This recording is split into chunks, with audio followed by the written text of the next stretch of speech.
How things inside the building this week? What's the mood like? It's pretty good. It's pretty exciting. Anytime you got a big game coming up, it's definitely a little bit more intensive and a lot more energy. So it's been exciting. Yeah, how you feeling? I'm feeling great. Feeling great mentally, physically. Just feeling blessed. It seemed like you were kind of working through some stuff on the sideline there. What was the process like in the game, health-wise?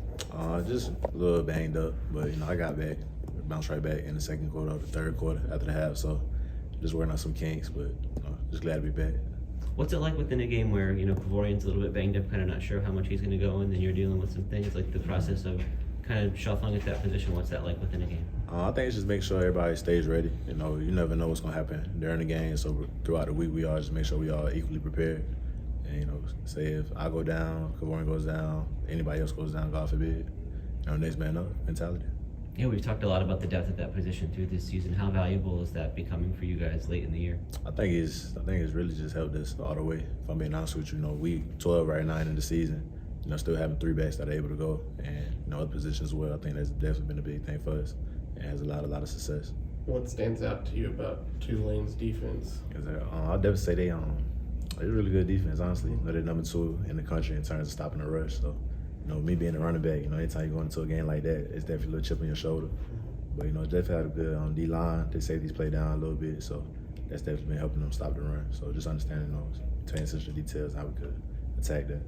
Rocko, how would you say the offense has played as the season has gone on? Yes, I feel like we've gotten better and better. It seems like every week, like somebody's breaking a record. So I just think it's a blessing. I think it's really a great thing that we just getting better every week, seeing things that we could fix up every week. So I think we're coming along and rolling. It's the right time of the year to play your best ball, being honest with you.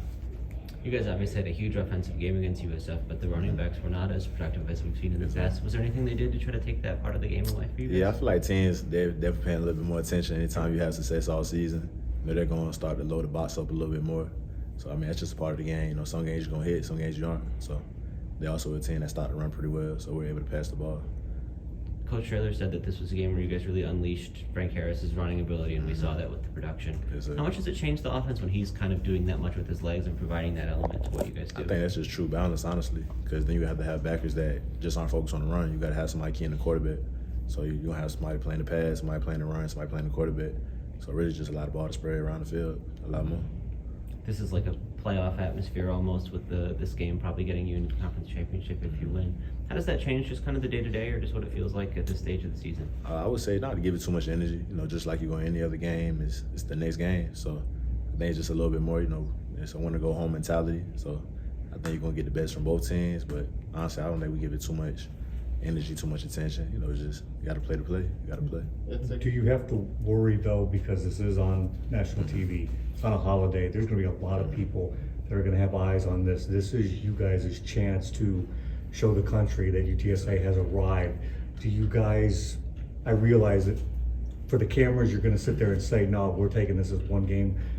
But are you guys really sitting there thinking it was just like, guys, if we go in there and beat these guys, everybody's going to know who UTSA football is all about? Yes, sir. It's definitely an aspect of it if you do want to view it like that. But at the end of the day, like, we were on ESPN2 last week, and then we're on TV early in the season as well. So it's just a big opportunity. That's all it really is at the end of the day.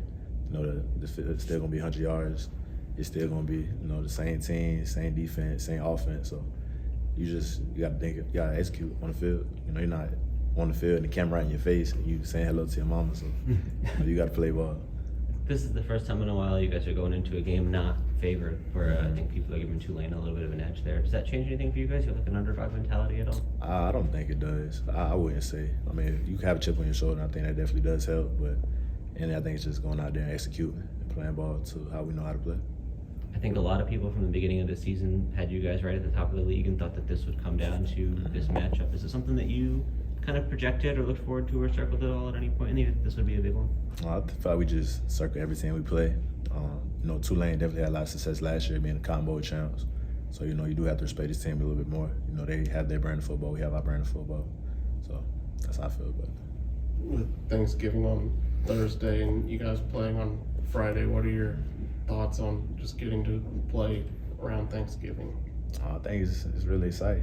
It's a blessing to be playing this late, and just we know we're going to a bowl game, so it's another blessing on top of that. But just make sure you don't eat too much. Make sure you enjoy your time though with your teammates and your family, and it's just what a better opportunity to play in front of everybody. What are you thankful for this year, 2023? I'm just thankful for my health. I'm thankful for my health, having both my parents still in my life. You know, being out here in San Antonio around great teammates that, you know, it's been really joyful people to be around since I've been out here. So I say that's what I'm thankful for right now. Coach said he didn't like cranberry sauce. Is there a side you don't like? A certain food I don't like. Like Thanksgiving side, yeah. Now that I know it, if I didn't like it, I probably never ate it. Yeah. I'll be honest. But What's your favorite side? My favorite side, I'll probably say collard greens and candy yams, and maybe some macaroni on the So side. you and Coach are gonna go after the yams tomorrow night. Yeah, we got to see what it's talking about. Let's see where we get his from. So. All right, thanks, Rocko. Thank you, Appreciate it. Rocko. Appreciate Yeah, you. yeah.